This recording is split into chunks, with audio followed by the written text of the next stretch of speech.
Imagine waking up one morning and deciding not to eat anything for 24 hours. No milk coffee, no bread, no snacks in between, just you and your body. At first, it sounds simple, just skipping a meal. But what most people don't realize is that the moment you stop eating, your body doesn't weaken, it begins to shift into a state that, for most of your life, you've never truly allowed it to access. A survival state. A repair state. A mode the human body was designed to use, yet has been forgotten in a world of constant food abundance. And most importantly, what you feel on the outside, hunger, restlessness, discomfort, is not the problem. It's a signal that a deep internal process is being activated. In the first few hours, everything feels normal. You can still think, work, and function as usual because your body doesn't immediately need new energy. It already has stored reserves. But beneath the surface, the system has already begun to shift.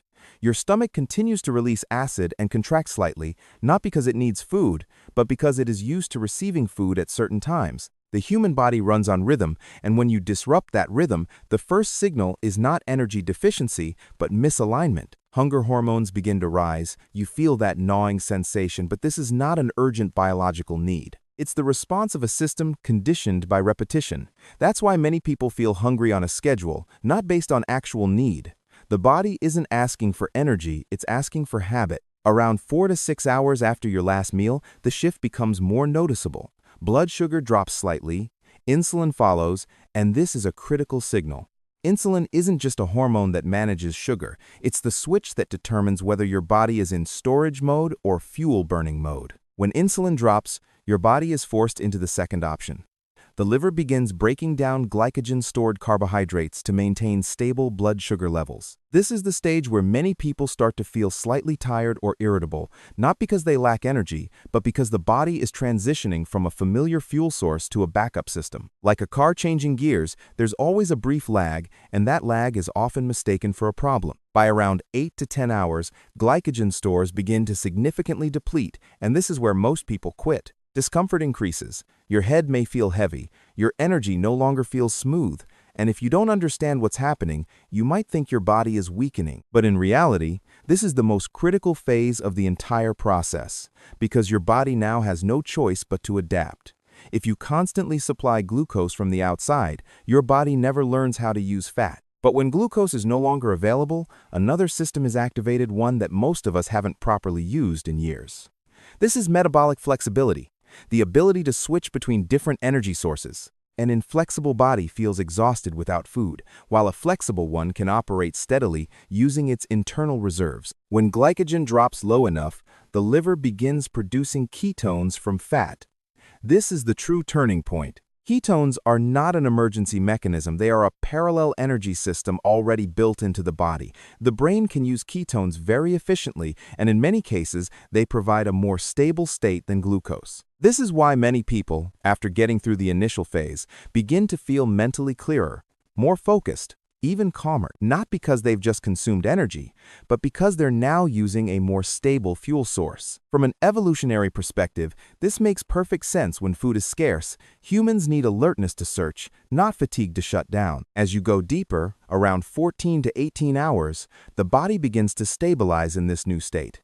Fat becomes the primary fuel, ketones power the brain, and energy fluctuations decrease. This is the point where many people experience a different kind of energy for the first time, not the spike and crash cycle after eating, but a steady, sustained flow. At the same time, insulin remains low, allowing a range of other biological processes to take place. Cells begin to operate more efficiently, mitochondria optimize energy production, and most importantly, the body shifts into repair mode. Without the constant need to process incoming nutrients, internal cleanup mechanisms are activated. This process is called autophagy, a mechanism in which damaged cellular components are broken down and recycled. This is not a secondary function, it is fundamental to maintaining healthy cells.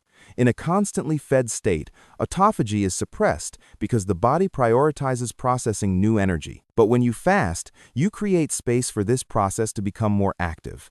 This is why fasting is often associated with long-term benefits, such as reduced inflammation and improved cellular function. Not because it adds something to the body, but because it allows the body to do what it normally doesn't have the chance to do. As you approach the 2-0 hour mark, the body has fully transitioned into fat-burning mode. Fatty acids are released from adipose tissue, ketone production continues, and the brain increasingly relies on this fuel source. At the same time, growth hormone rises not to build muscle immediately, but to preserve lean tissue and support adaptation.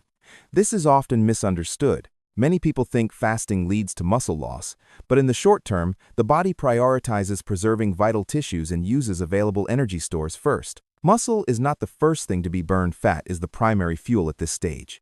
By around 22 hours, autophagy reaches a higher level and internal cleanup systems become more active. Meanwhile, the gut microbiome also begins to shift.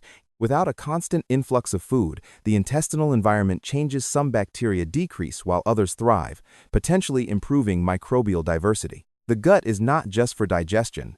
It plays a key role in the immune and nervous systems, and giving it time to rest can bring benefits you may not immediately notice. When you reach 24 hours, what you've experienced is not just a day without food, it's a full biological cycle, from dependence on external energy to self-sufficiency and repair. But perhaps the biggest shift is not biological, it's perceptual.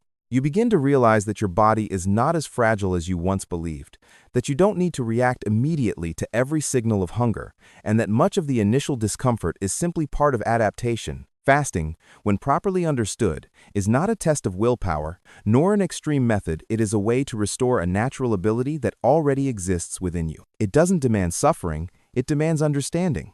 When you recognize that hunger is a signal, not a command, you create space between sensation and action. And that space is the foundation of self-control. You are no longer driven by habitual eating, no longer dependent on constant intake to feel stable, and your energy becomes more consistent.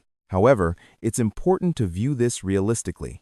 Fasting is not a solution to everything. It cannot replace a balanced diet, proper sleep, or physical activity. It is simply a tool, a way to create rhythm between input and pause. The human body is not designed for constant excess, nor for constant deprivation. It is designed to function within fluctuation. And when you restore that fluctuation, you don't just improve metabolism, you reconnect with the body's natural operating system. And perhaps the most important takeaway is not how long or how often you fast, but how you begin to see your body differently. Not as a fragile system that constantly needs input, but as an intelligent, flexible system capable of far more adaptation than you once thought.